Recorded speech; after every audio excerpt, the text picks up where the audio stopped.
All right, friends, let's look at our reading workshop lessons. You'll see that all the reading workshop lessons that have been integrated from HMH that are aligned to our TEKS are listed in this middle column now, identified by Into Reading Readers Workshop. And then we also still included some of our PISD Readers Workshop lessons that you are welcome to use as well. I know there's some really great lessons and a lot of people worked really hard on creating those. And so we put both of them there. These are all the lessons from HMH that our writers this summer deemed aligned to our TEKS and have included for us to use this year.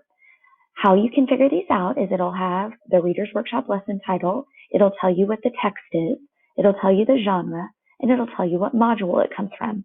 And then the lessons have the lesson title and the page they're from in the teacher's guide. That's what the T means. If you forget, the little star reminds us we can scroll down to the bottom of our stage 3 and it'll remind us. M is for module number and T is for teacher's guide page number. So let's go to HMH and find these lessons. The best thing you can do is access these lessons in your HMH teacher's guides because everything you need for those lessons is right there. So if I click on module 1 and I go to the teacher's guide, I'm going to be looking for,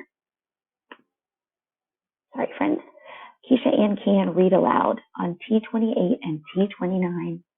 So I can go to my contents. I can either go to the first week and I can go to lesson 1 and find that read aloud. Remember, I can look at the week at a glance to see when that's happening. Or I can go to the page number, T28. Always put that T because the T is for the teacher's guide pages. It will take me directly to that lesson. So here's that first read aloud lesson.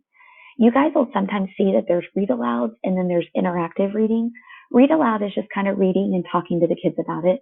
Interactive gets more focused on those comprehension skills. I love looking this up straight from the teacher's guide because all the materials I need are right here.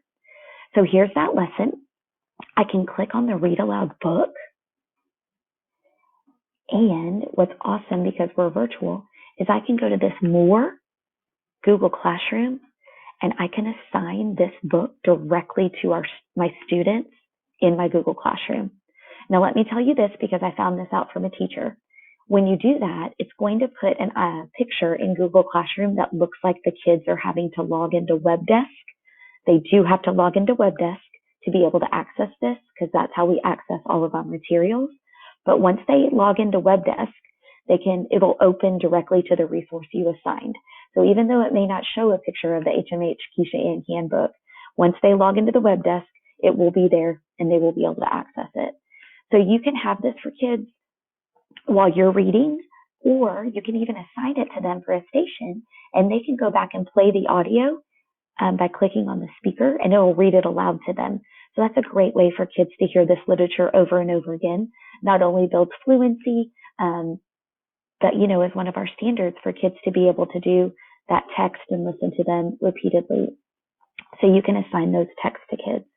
So that's the best way for you to find your reading workshop lessons. They're always going to be on these blue pages. Reading workshop is always blue. So you'll see those lessons each day, each week as you flip through your teacher's guide. Remember, you can just turn the pages and you'll always see the blue are those reading workshop and oral language and vocabulary lessons for your kiddos.